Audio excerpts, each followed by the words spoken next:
حضرت شعیب علیہ السلام کو حضرت موسیٰ اتنے پسند آئے یا اللہ کی طرف سے بہرحال الہام ہوا اور وحی ہوئی کہ انہوں نے اپنی ایک لڑکی حضرت موسیٰ علیہ السلام کے نکاح میں دے دی۔ یہ 16واں پارہ ہے اور سورہ طٰہٰ چل رہی ہے۔ اللہ فرماتا ہے وَهَلْ أَتَاكَ حَدِيثُ مُوسَىٰ، اور کیا آپ کے پاس موسیٰ علیہ السلام کا واقعہ نہیں پہنچ گیا؟ اذ رأى نارا، کہ جب انہوں نے دیکھا آگ کو، فقال لأہلہم کثوا، تو انہوں نے اپنے اہل و عیال سے کہا کہ ٹھہرو، انی آنست نارا، مجھے محسوس ہو رہی ہے آگ، لعلی آتیکم منہا بقبس، تاکہ میں تمہارے لیے لے آؤں اس میں سے سلگا کر کے، او اجد علی النار ہدا، یا میں آگ کے پاس کوئی راستہ پا جاؤں۔ سورہ طٰہٰ میں اللہ تعالیٰ نے شروع میں اپنی توحید کا تذکرہ فرمایا۔ اب یہاں سے حضرت موسیٰ علیہ السلام کا ایک تفصیلی واقعہ شروع ہو رہا ہے۔ یوں تو پیچھے بھی بہت ساری صورتوں میں حضرت موسیٰ علیہ السلام کا واقعہ آ چکا ہے، جہاں جتنی ضرورت تھی آتا گیا، لیکن یہاں ایک تفصیل بیان کی گئی ہے، اور تفصیل بیان کرنے کا مقصد یہ ہے کہ اللہ تبارک و تعالی ہر واقعے کے اندر اس کی کچھ نہ کچھ حکمت ہے، سبق ہے۔ محض اسٹوری سنانا، واقعہ سنانا، یہ اللہ کا مقصد نہیں ہے قرآن میں، بلکہ ہر چیز کے اندر کچھ نہ کچھ پوائنٹس ایسے ہیں جو ہماری زندگی کو سدھار سکتے ہیں۔ ان میں سے پہلی چیز اللہ فرماتا ہے کہ حضرت موسیٰ علیہ السلام کے واقعے کو کیا آپ کے پاس آیا نہیں ہے؟ مطلب اگر آیا ہے تو کیا کرنا چاہیے؟ فرمایا اذ رأى نارا، دیکھو ان کے واقعے پر ذرا غور کرو۔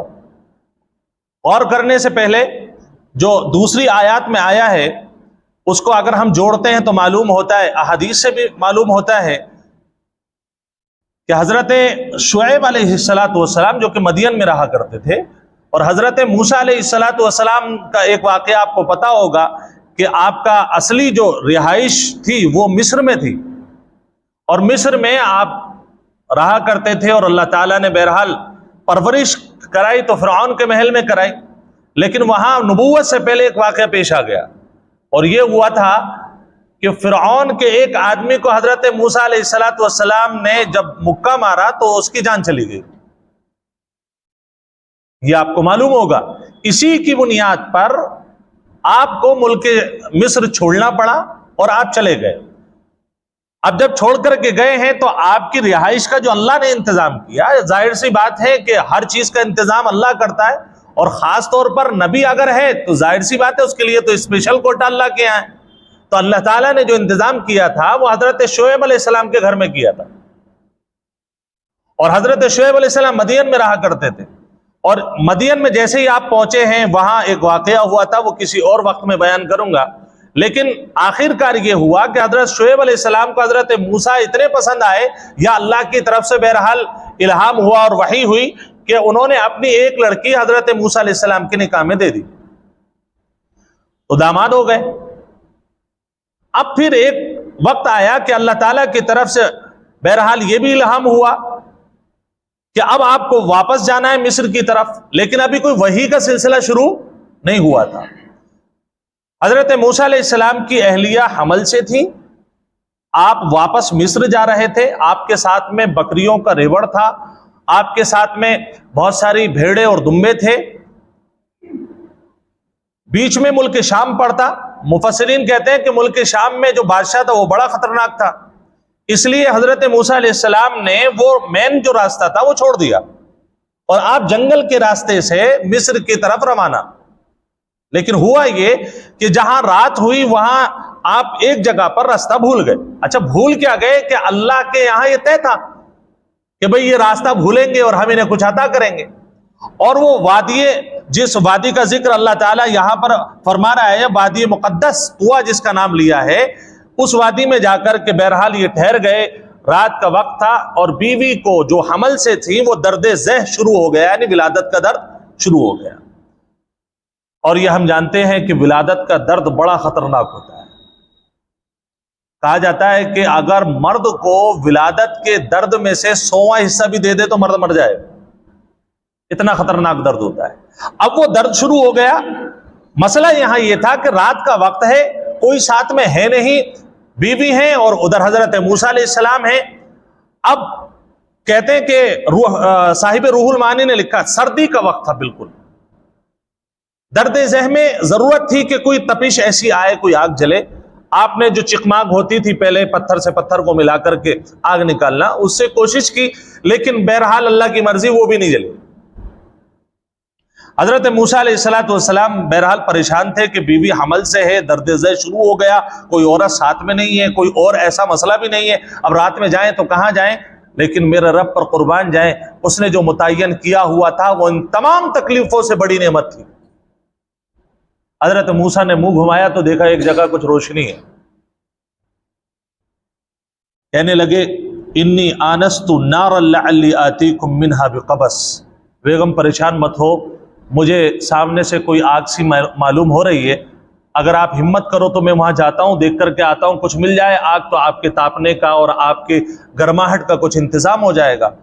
بہرحال انہوں نے بھی اجازت دی کہ آپ جائیے، جلدی سے لے کر کے آئیے۔ وہاں پہنچے تو وہاں اللہ نے کچھ اور ہی سوچ رکھا تھا۔ جیسے ہی وہاں پر گئے ہیں اور وہ آگ کے پاس قریب ہوئے ہیں تو آگ، ایک روایت کے مطابق آگ پیچھے ہٹتی چلی گئی۔ حضرت موسیٰ آگے بڑھ رہے ہیں تو آگ پیچھے ہٹ رہی ہے، وہ آگے بڑھ رہے ہیں، آگ پیچھے ہٹ رہی ہے۔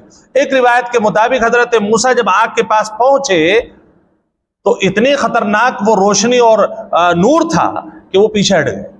بہرحال آگ کے قریب نہیں پہنچ پا رہے، اتنی دیر میں کافی پریشان ہو گئے۔ وہ ایک درخت تھا جو چوٹی پر تھا، پہاڑ کی چوٹی پر تھا، اس درخت سے جو نور ٹپک رہا تھا یا جو آگ ان کو محسوس ہو رہی تھی، بہت دیر کوشش کی لیکن ہاتھ کچھ نہیں آیا۔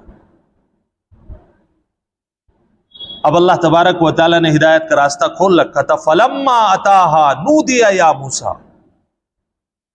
اب حضرت موسیٰ علیہ السلام کو ایک آواز آئی۔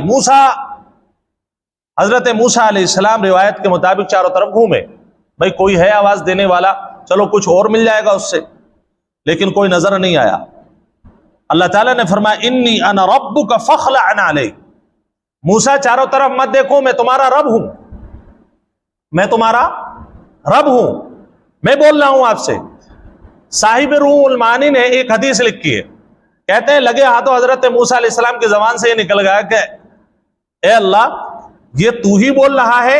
پہلی بات تو یہ ہے کہ اے اللہ تو کہاں سے بول رہا ہے؟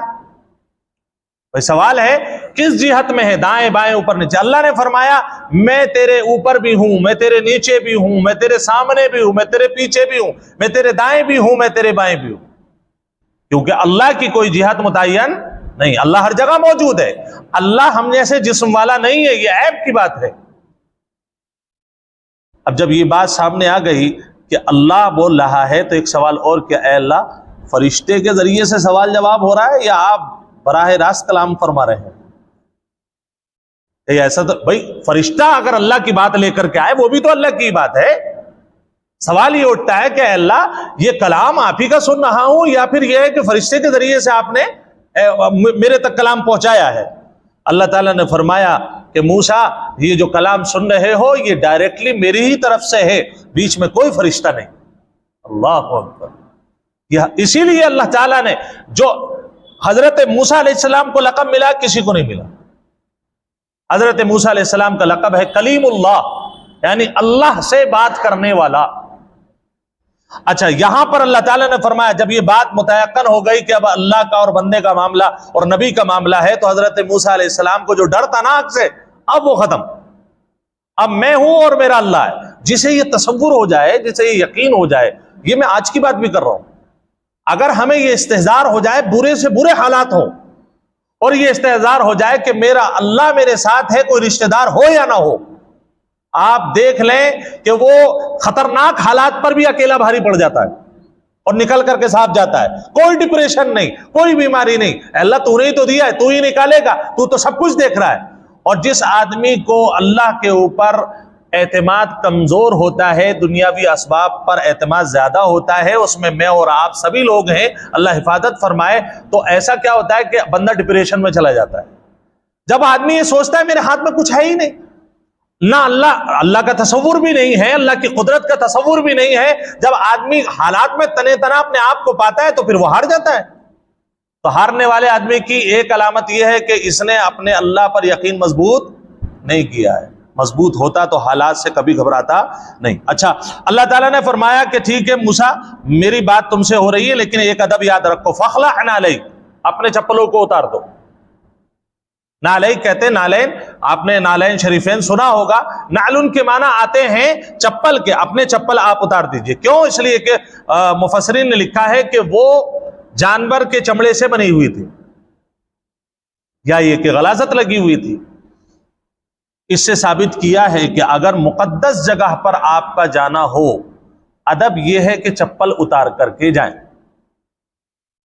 مسجد مقدس جگہ ہے، یا جہاں پر قرآن کریم کی تعلیم ہو رہی ہے، یا جہاں پر بزرگان دین بیٹھے ہوئے ہیں، جو سلیقے والے لوگ بیٹھے ہوئے ہیں، جہاں اہل علم بیٹھے ہوئے ہیں، آپ اگر ان کے حجرے میں داخل ہو رہے ہیں تو پہلا کام یہ کریں کہ اپنے چپلوں کو اتار دیں۔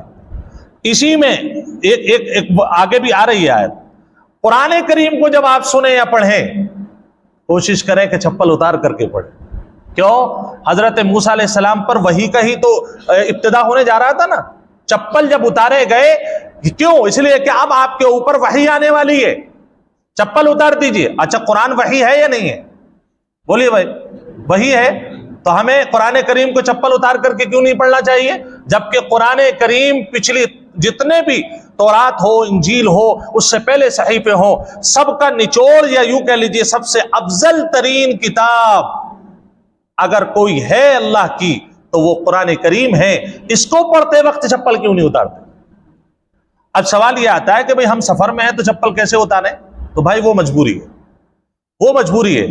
اب سوال یہ آتا ہے کہ مسجد میں ہم نماز چپلوں کے ساتھ پڑھ سکتے ہیں؟ اچھا، اس میں کیا ہوا؟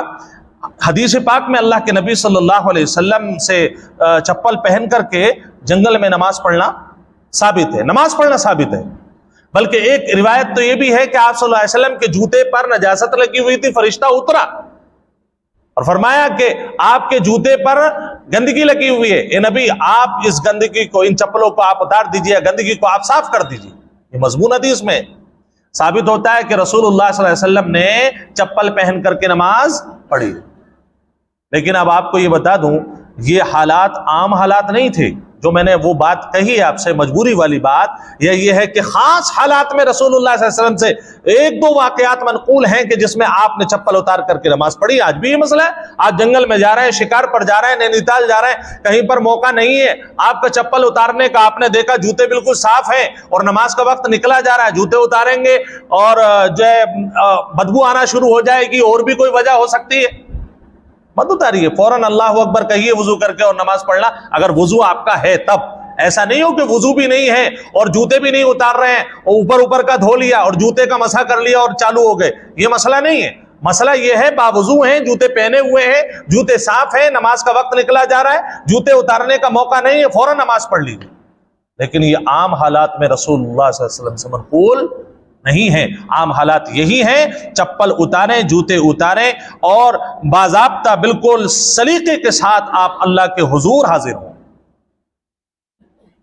اب آگے دیکھیے، اللہ فرماتا ہے انک بالوادی المقدس طویٰ، بلا شبہ آپ مقدس وادی طویٰ میں ہیں، یعنی آپ مقدس وادی میں ہیں۔ اچھا، ایک وجہ اور لکھی ہے مفسرین نے جوتے اتروانے کی، ایک وجہ یہ لکھی ہے کہ اللہ نے وادی طویٰ کو مقدس کہا ہے۔ اللہ کا یہ منشا تھا کہ حضرت موسیٰ علیہ السلام کے جوتے اگر پہنے رہیں گے وہ، تو پیر اس مقدس زمین کی مٹی سے ٹچ نہیں ہوں گے، اور اس مٹی میں ہم نے برکت رکھی ہوئی ہے، اس لیے جوتے اتاروا دیے تاکہ اس زمین کی برکت بھی حضرت موسیٰ علیہ السلام کے بدن سے ٹچ ہو جائے، یہ مقصد ہے۔ اللہ فرماتا ہے کہ آپ طویٰ وادی میں ہیں، وَأَنَا اخْتَرْتُكَ فَاسْتَمِعْ لِمَا يُوحَىٰ، اس پر میں آپ سے دو باتیں عرض کروں گا۔ اللہ فرماتا ہے موسیٰ اب وحی آنے والی ہے، میں نے تم کو چن لیا ہے تو آپ اس کو غور سے سنیں، جو وحی کی جا رہی ہے یا جو حکم ہو اس کو غور سے سنیں۔ فاستمع کا مطلب ہے نہ دکان کا خیال ہو، نہ مکان کا خیال ہو، بیوی نے گوشت کو کہہ دیا ہے، بیٹی نے چپلوں کو کہہ دیا ہے، ورکر بیٹھے ہوئے ہیں انہوں نے ڈبے لانے کو کہہ دیا ہے، یہ ساری چیزیں جو ہیں جب قرآن کریم آپ امام صاحب کے پیچھے سنو یا قرآن کریم ترجمے والا آپ سنو، یہ ساری ذہنوں کی ٹینشنیں دور ہو جانی چاہیے۔ فاستمع کا مطلب ہے ہر طرف سے ہٹ کر کے اللہ کے کلام کے سامنے ذہن ہونا چاہیے۔ اچھا علماء نے لکھا ہے ادب پہلا تو کہ جب آپ قرآن کو ترجمے کے ساتھ سنیں یا قرآن کو ویسے ہی سنیں، اگر آپ عربی سمجھتے ہیں تو قرآن کریم کی عبارت ہو یا ترجمہ اور تفسیر ہو، اس کو ادب کے ساتھ بیٹھ کر کے نظریں جھکا کر کے یہ سمجھ کر کے کہ میں جو سن رہا ہوں وہ معمولی کتاب نہیں ہے، وہ اللہ کا کلام ہے، اس نیت سے اس ادب کے ساتھ جو لوگ سنتے ہیں اللہ تعالیٰ انہیں عمل کی توفیق سب سے زیادہ دیتا ہے۔ اور جو لوگ یہ ہیں نیت کر کے دو رکعت نماز کی نیت کرتے ہیں، میں بار بار کہتا ہوں ہمارے ہاں 2 رکعت نماز کی نہیں، 2 رکعت نیند کی نیت ہوتی ہے۔ اور زیادہ تر ہم نے یہ دیکھا کہ جو لوگ زیادہ سنتے ہیں انہوں نے یہ کر لیا کہ آپ بیٹھنا صرف ثواب ہے، بیٹھ گئے آپ کام ہو گیا۔ نہیں بھائی، اللہ فرماتا ہے بیٹھنا اس نیت سے ہو تاکہ کانوں میں اللہ کا کلام پڑ جائے، کانوں میں اللہ کی ہدایت پڑ جائے۔ اگر یہ ادب ملحوظ نہیں رکھا، آپ نے رسول اللہ صلی اللہ علیہ وسلم کی سنت کو ملحوظ نہیں رکھا تو خاطر خواہ فائدہ نہیں ہوگا۔ ایک آیت کا ترجمہ اور پھر مکمل کرتے ہیں۔ اننی انا اللہ لا الہ الا انا فاعبدنی، بلا شبہ موسیٰ میں اللہ ہوں اور اس کے علاوہ میرے علاوہ کوئی معبود، فاعبدنی تو میری عبادت کرو، واقم الصلاۃ لذکری اور نماز کو قائم کرو مجھے یاد کرنے کے لیے، مجھے لذکری یعنی اللہ تعالیٰ نے یہ فرمایا نماز کا مقصد سمجھو۔ ایک ہے نماز کا جسم جو ہم 1 رکعت 2 رکعت 4 رکعت پڑھتے ہیں، یہ ہے جسم، اور اس کی روح ہے اللہ کی یاد، اللہ کی یاد۔ ہماری جو نماز ہے تو جسم تو ہمارے پاس ہے، روح نہیں ہے۔ نماز میں اللہ کی یاد، میں سمجھتا ہوں 100 میں سے ہمیں 10% اللہ کی یاد آتی ہے، 90% ہم اپنے کاروبار اور دکانوں میں لگے رہتے ہیں۔ میں تدریس میں لگا رہتا ہوں، مدرسے میں لگا رہتا ہوں نیت باندھ کر کے، اور آپ اپنے کاروبار میں لگے رہتے ہیں۔ سب کو فکر کی ضرورت ہے۔ اللہ فرماتا ہے جس نماز میں میرا خیال نہیں آئے وہ نماز کس کام کی؟ مجھے یاد کرنے کے لیے تم نے نیت باندھی، یاد کسی اور کو کر رہے ہو، کاروبار کو یاد کر رہے ہو، گلی کوچوں کو یاد کر رہے ہو، ٹھیلے کو یاد کر رہے ہو، کھانا کیا کھانا ہے اس کے بعد اس کو یاد کر رہے ہو، آپ دہی بلے یاد کر رہے ہو، رسگلے یاد کر رہے ہو۔ اللہ کے بندو کیا ہو گیا؟ اقم الصلاۃ لذکری، وہ نماز کی نیت باندھتے وقت صرف میرا خیال ہو اور کسی کا خیال نہ ہو۔ اسی کو تو کہہ دیا تھا علماء نے کہ دیکھو نماز میں اللہ کے علاوہ نبیوں کا بھی خیال آئے گا تو نماز نہیں ہوگی، اس آیت کی بنیاد پر۔ اب کہہ دیا بولے دیکھو نبی کا خیال آ گیا اس لیے انہوں نے نماز کو منع کر دیا، کسی اور چیز کا خیال آ جائے تو نماز ہو جائے گی۔ اللہ کے بندے بات وہ نہیں ہے جہاں تو لے گیا، بات یہ ہے اللہ کہتا ہے نماز میں صرف میرا خیال ہو۔